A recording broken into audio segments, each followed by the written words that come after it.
नमस्कार मेरे प्यारे साथियों, नमस्कार प्यारे मित्रों। आपके अपने यूट्यूब चैनल राज सर्वा स्टडी पर आपका हार्दिक स्वागत है। तो साथियों, आज हम बात करने वाले वो हिंदी के महत्वपूर्ण प्रश्नों को लेकर करने वाले हैं। ये प्रश्न बहुत ही अच्छे प्रश्न है। ये इसमें हिंदी व्याकरण प्लस शिक्षण विधि के प्रश्न हैं और ये प्रश्न हमारे राजस्थान में जितने भी एग्जाम हुए हैं उनमें आए हुए प्रश्न हैं। तो इसी तरह इस वीडियो चैनल पर आपको रोज़ हिंदी के महत्वपूर्ण प्रश्न मिलते रहेंगे। तो आइए इन प्रश्नों के बारे में बात करते हैं। हमारा पहला प्रश्न है, राज शब्द में कौन सी संधि है? हमें यहाँ पर संधि बतानी है साथियों।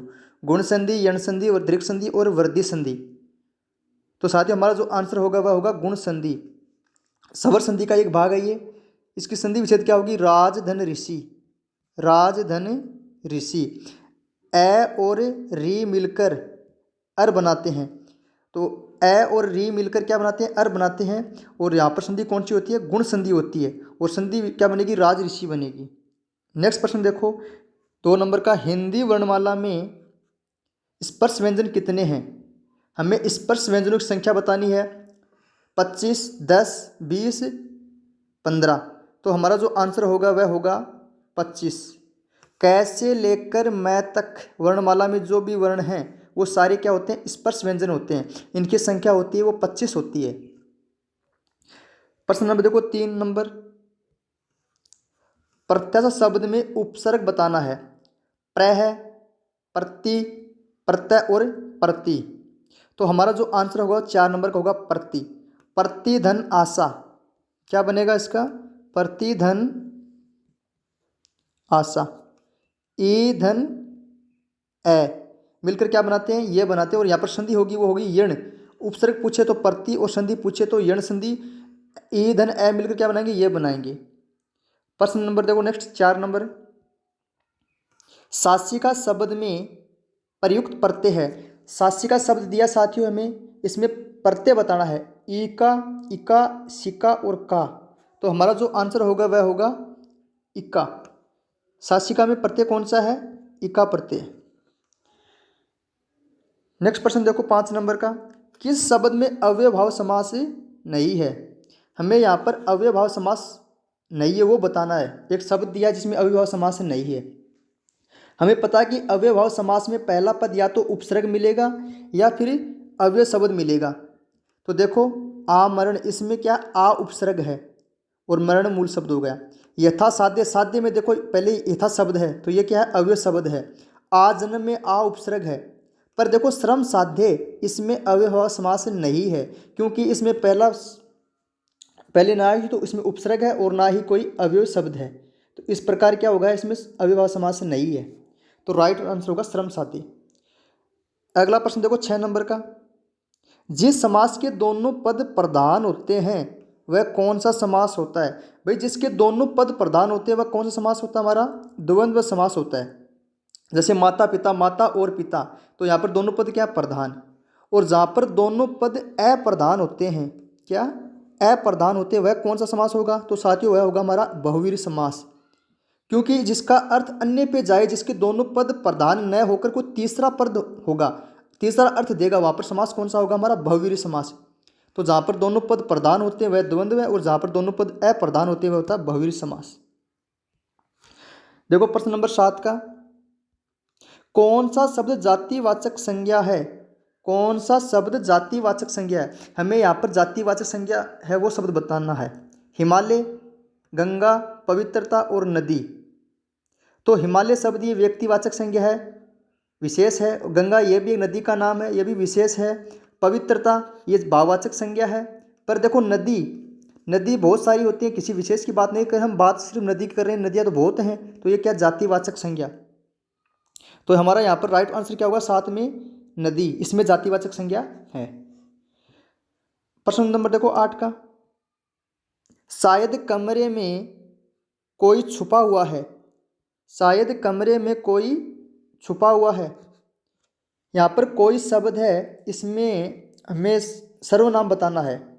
प्रश्नवाचक सर्वनाम, संबंधवाचक सर्वनाम, अनिश्चयवाचक सर्वनाम, निजवाचक सर्वनाम। तो हमारा यहाँ पर जो आंसर होगा वह होगा अनिश्चयवाचक सर्वनाम।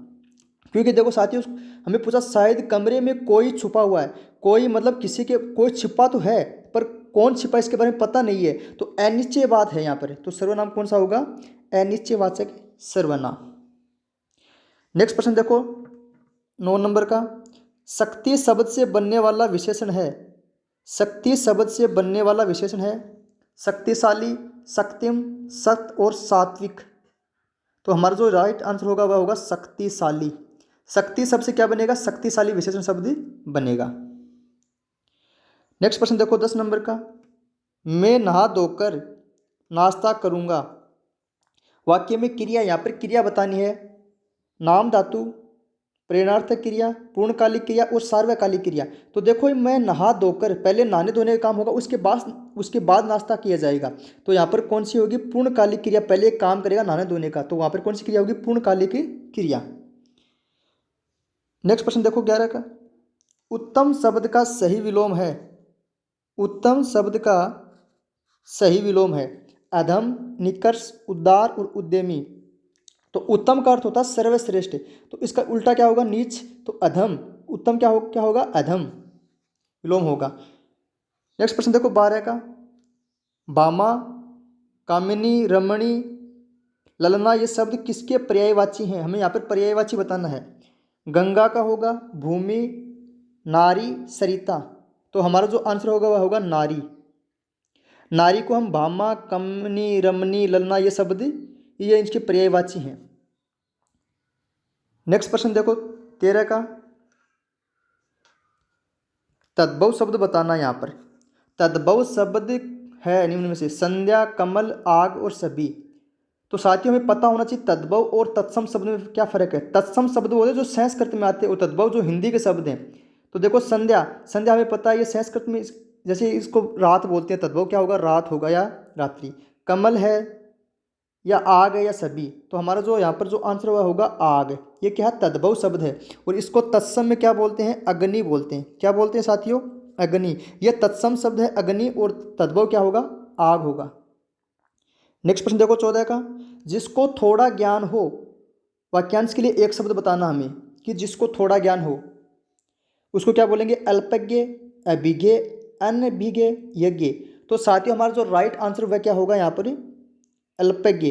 जिसको थोड़ा ज्ञान हो अल्पज्ञ बोलेंगे उसको, और जिसको बिल्कुल भी ज्ञान हो, बिल्कुल अनजान, उसको क्या बोलेंगे? अनभिज्ञ। नेक्स्ट प्रश्न देखो 15 का, घूमने फिरने वाला वाक्यांश के लिए एक शब्द है। 15 का प्रश्न देखो, घूमने फिरने वाला वाक्यांश के लिए एक शब्द है गुड़साल, परिवारजक, घुमक्कड़, योगी। अच्छा प्रश्न है भैया। देखो क्या बोलेंगे इसको? योगी बोलेंगे या परिवारजक? तो हमारा जो आंसर वह होगा परिवारजक। जो घूमने फिरने वाला उसको क्या बोलेंगे? परिवारजक। अब नीचे जो प्रश्न है वो शिक्षण विधियों के प्रश्न है, बहुत ही अच्छे प्रश्न, इनको और देख लेना। अनुकरण विधि का सामान्य प्रयोग किया जाता है। अनुकरण विधि का सामान्य प्रयोग कहाँ किया जाता है? भाषण में, लेखन में, वाचन में या सभी में? तो साथियों हमारा जो आंसर वह होगा वह सभी में होगा, क्योंकि अनुकरण का अर्थ होता है किसी के पीछे पीछे नकल करना। हम भाषण भी बोल सकते हैं, लेखन भी कर सकते हैं और वाचन भी कर सकते हैं। तो राइट आंसर क्या होगा? सभी होगा। नेक्स्ट प्रश्न देखो 17 का, सर्वाधिक शुद्ध उच्चारण कौन सी साहित्य सामग्री में सुनाई देता है? हमसे यह पूछा है कि शुद्ध उच्चारण जो शुद्ध उच्चारण करना है हमें, तो किस साहित्य सामग्री का हम प्रयोग करेंगे? टेप रिकॉर्डर, ग्रामफोन, लिंग्वाफोन या कोई नहीं? तो हमारा जो यहाँ पर आंसर होगा वह होगा लिंग्वाफोन। लिंग्वाफोन से बिल्कुल शुद्ध उच्चारण किया जा सकता है। तो 17 का बहुत ही अच्छा प्रश्न है। नेक्स्ट प्रश्न देखो 18 का, गद्य को कवियों की कसौटी किसने कहा है? साथियों हमें बताना कि गद्य को कवियों की कसौटी किसने कहा है? महात्मा गांधी, रामचंद्र शुक्ल, सीताराम चतुर्वेदी, वाइगोत्स्की। तो साथियों हमारा जो यहाँ पर राइट आंसर वह होगा सीताराम चतुर्वेदी। सीताराम चतुर्वेदी ने ही गद्य को कवियों की कसौटी कहा है। इसको याद कैसे रख सकते हैं कि सीताराम है वो कवियों की कसौटी पर खरे उतरने वाले इंसान हैं। कौन? सीताराम। सीताराम कवियों की कसौटी पर खरे उतरने वाले हैं। इसको इस प्रकार भी हम याद रख सकते हैं। नेक्स्ट प्रश्न देखो, उपचारात्मक शिक्षण में क्या नहीं होना चाहिए? 19 का, उपचारात्मक शिक्षण में क्या नहीं होना चाहिए? कि जब हम किसी विद्यार्थी का उपचारात्मक शिक्षण करते हैं तो हमें क्या नहीं करना चाहिए? उत्साहवर्धन, बिल्कुल भाई उत्साह हो तो उसका बढ़ाना चाहिए। अभ्यास भी कराना चाहिए, उसके प्रति हमें सहानुभूति भी रखना चाहिए। पर उपवास इससे कोई मतलब नहीं है व्रत से, कि हम उसको व्रत करने के लिए बोल नहीं। तो उपचारात्मक शिक्षण के लिए हमें क्या नहीं करना चाहिए, उपवास नहीं करना चाहिए। उपचारात्मक शिक्षण के लिए क्या करना चाहिए, देखो उत्साहवर्धन ये बिल्कुल होना चाहिए भाई। कोई बालक कमजोर, हम उसका उपचार कर रहे हैं तो उसमें उत्साहवर्धन तो होना चाहिए, अभ्यास भी उसको कराना चाहिए और सहानुभूति भी उसके प्रति हमें रखनी चाहिए। तो राइट आंसर क्या होगा, उपवास नहीं कराना चाहिए। नेक्स्ट प्रश्न देखो 20 का, सतत आकलन का उद्देश्य यह जानना है कि बच्चे कैसे सीखते हैं, बच्चे क्यों नहीं सीखते, बच्चे ने कितना सीखा और बच्चे ने क्या सीखा। तो साथियों हमारा जो यहाँ पर आंसर वह होगा बच्चे ने कितना सीखा है। सतत आकलन जो हमने पढ़ाया उस लिखा है उसमें क्या सीखा, उसने कितना सीखा है। तो राइट आंसर क्या होगा, बच्चे ने कितना सीखा है। तो साथियों इस प्रकार हमारे ये महत्वपूर्ण प्रश्न थे। तो इस प्रकार के प्रश्न रोज देखने के लिए हमारे चैनल को सब्सक्राइब कर लेना और बेल आइकन को प्रेस कर देना, जिससे आपको इस प्रकार के प्रश्न की वीडियो आपको तक पहुंच सके। धन्यवाद साथियों।